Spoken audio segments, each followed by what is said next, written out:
Hello Year 12. This is a Prezi on comparative structure, so I'm going to go through it and talk about how to structure an essay. So there's really nothing very complex about a comparative essay. It's just like a text response that makes a comparison. So don't complicate it any more in your head than that.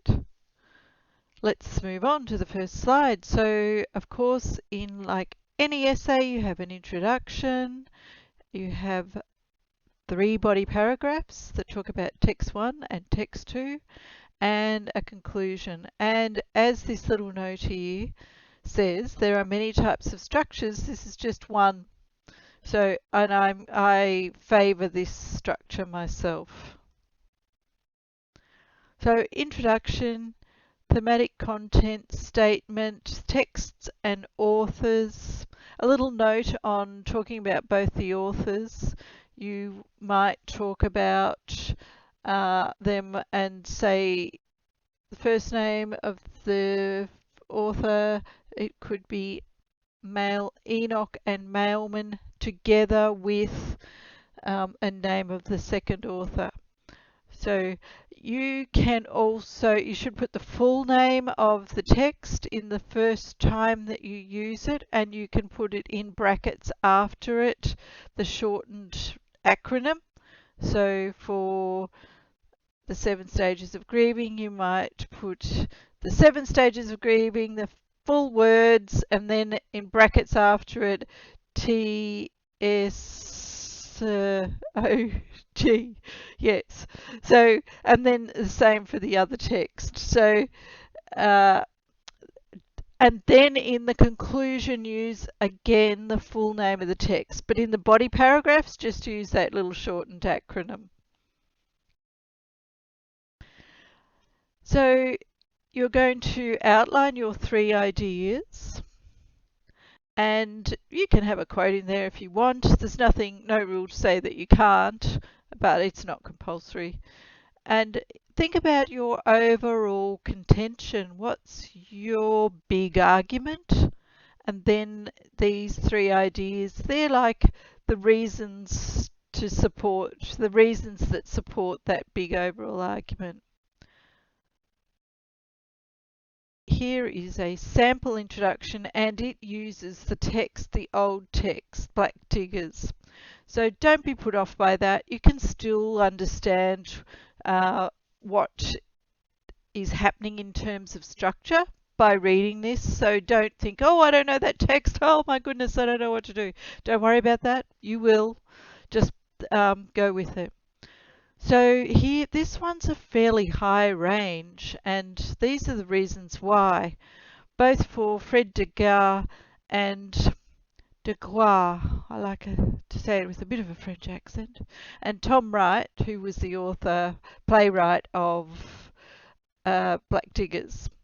The pervasive impact of prejudice must be recognised, acknowledged, and ultimately broken. See how they've got those 3 things happening there? That's beautiful.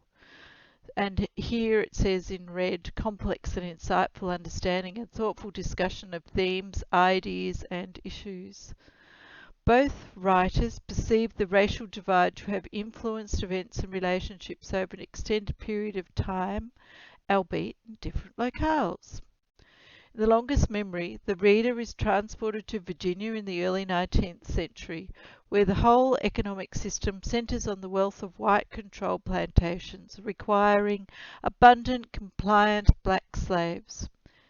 In contrast, in Black Diggers, the audience comes to recognize the long-term anti-Aboriginal prejudice. So this text was also about Indigenous history. Prejudice which has dominated since white settlement in Australia. Whilst the American Civil War of the 1860s may have overturned slavery, the overt system of prejudice, World War I, and the voluntary participation of Aboriginal servicemen failed to remove prejudice from Australia. So here is some analysis of that and explains why it's high range, drawing your own conclusions and looking at the broader implications of points of comparison. So the context of the text and authorial intentions. What was the author's purpose? Shows deep thought about the similarities and differences. Both texts demonstrate that when relationships are dictated by matters of race, the ensuing imbalance of power will create an irrevocable divide and lasting tension. So for de Gois and Wright, it is essential that such prejudicial attitudes and their racist applications must be systematically broken and disallowed for justice to occur for all. Otherwise, the lasting collective memory will be pain trying to resurrect itself. See, they've got a quote in their introduction. It's a really good quote. I might have saved that for the conclusion. I like a nice ta-da at the end, a beautiful quote. If you're wanting to use a quote for your last wording in your conclusion, you might know that quote before you even start the essay, and you can't use it anywhere else in your essay. You're saving that for ta-da at the end. So sometimes when you're writing the essay, it's, oh, this is my ta-da quote. I'm going to save this up because I want to have maximum impact at the end. And a strong sense by blacks that I don't belong will continue unchallenged. Beautifully written introduction there. I have a read through here. You can stop this video and see why this is such a strong introduction. And here is a mid-range introduction. Again, stop the video yourself, have a read of this, see what the comments were about why this was not as good as the other one. It's pretty good, but it's not as sophisticated as the other one. And you might read this and you think, yeah, I think I can do one like this, and that's fine. Just try and get a little bit better every time that you write a sample piece, and you'll find the more you do, the easier it will get. I promise you. I've never known anyone to get worse at essay writing through practice. And here is a low range. So let's see what this one does. In Fred de Gois' novel, The Longest Memory, and in Tom Wright's play, Black Diggers, prejudice has pervasive influence on everything. So it's pretty general here, hey? Because Whitechapel is a slave, he has no power because of the prejudice against him. Lydia and Chapel can't be together because Lydia is white and Chapel is black. Oh my goodness, they need a capital C on Chapel. In Black Diggers, the Aborigines are prejudiced against as well. Nigel is called an ape man. Oh my goodness. Yes, they have a basic retelling of the plot. There's a lot of retell happening in here, not analysis. Superficial look at comparing the two texts, possibly not from different perspective, and minimal comparison on similarities or differences. Only a couple of quotes that are not always relevant or poorly explained, limited structure, and you can have a read through that. Stop the video and just have a look yourself. Here is some examples of introduction starters, and you can adapt these. Even though it's got Black Diggers there, Tom Wright's Black Diggers, a lot of these same issues and ideas apply to the 7 stages of grieving. So you can pretty much take out this and put in your own text name, and it will almost fit in.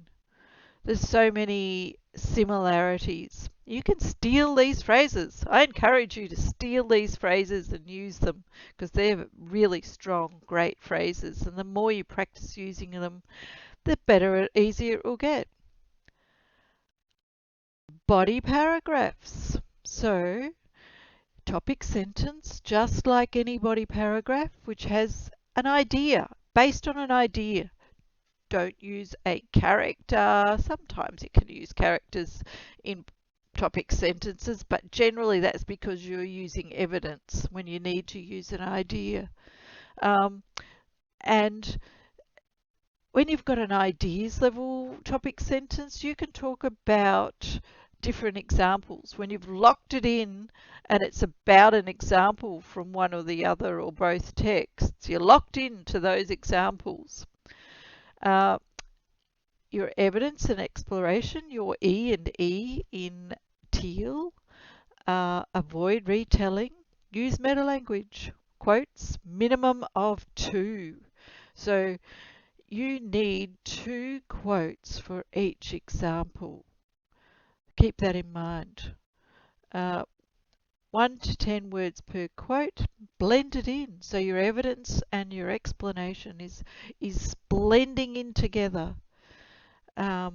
Refer to the authorial views and values. What does the author want to say about this issue? What are they trying to say from their perspective? Then you're going to go on to, and you might have more than one example in this first text. Then you're going to go on and you're going to transition into the second text. You're going to have some sort of transition phrase in here, and your booklet has a whole collection of those. Let me just look up what page number to go to for that. Okay, I can't find the page number, but I will post it on the Google Classroom. Selection of transition phrases when you're going from text 1 to text 2. And when you are writing about text 2, you're going to do all these same things, but you're going to refer back, link back to text 1.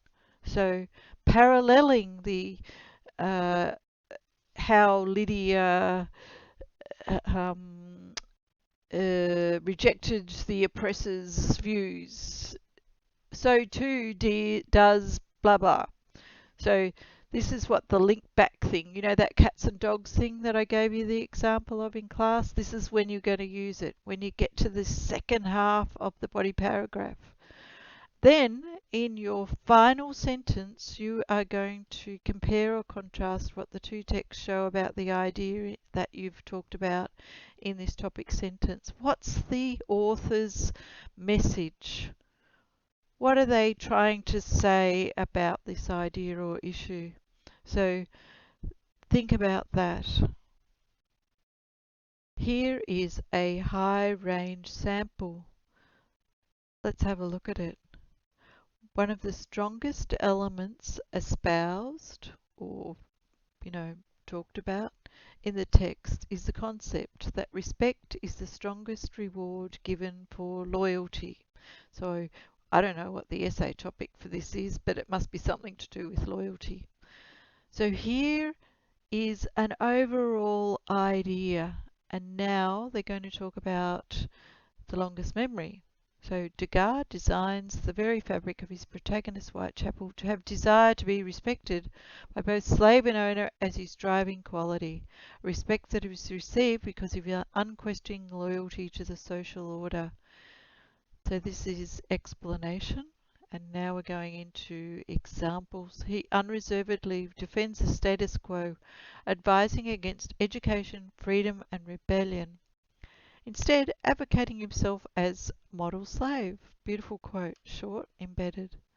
The respect he receives is undeniable, from the pride his wife Cook shows in him to the dignity Sanders Jr. bestows in covering his corpse in his own jacket to be buried in. Second quote, beautiful. And yet Degas shapes this character arc to show that his loyalty is also his downfall. Whitechapel expects that the reward of respect is shown would equate to actual power, and yet when he begs for mercy for his son, his pleas are ignored. Which right follows a similar disposition, and you can see that here we're going to transition into this second text.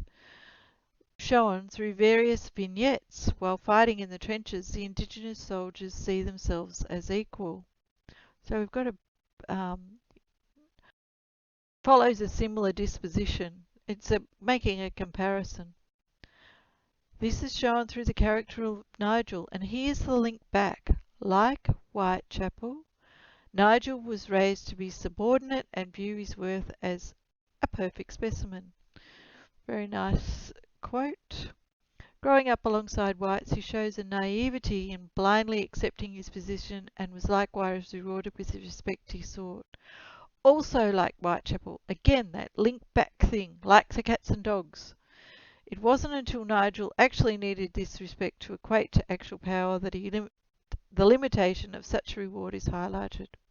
This is epitomised in the letter he wrote, voicing his call for action against the massacre up in the Territory, only to find that no one's interested. Here we have the final sentence that makes a comparison and looks at the big ideas. Are they the same? Is the message the same?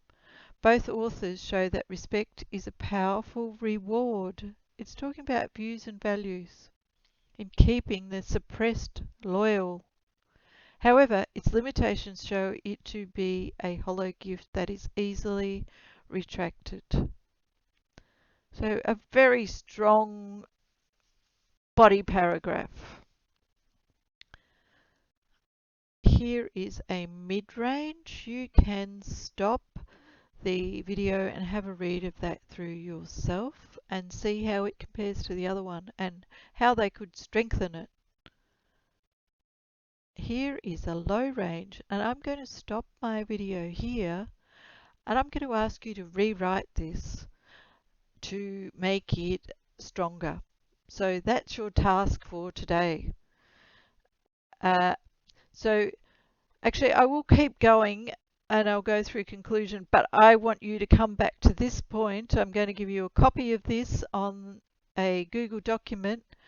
I want you to have a look at it. I want you to rewrite it and turn it into something better. So let's keep going to the end, but this is your task for today. Have a look at these couple of resources if you think they will help you. So, transition phrases. There you go. You can just click on that link and that will help you. Here's, some videos, one about meta language and one about embedding quotes from Lisa. Like Lisa's stuff. She has good things to say. Conclusions. So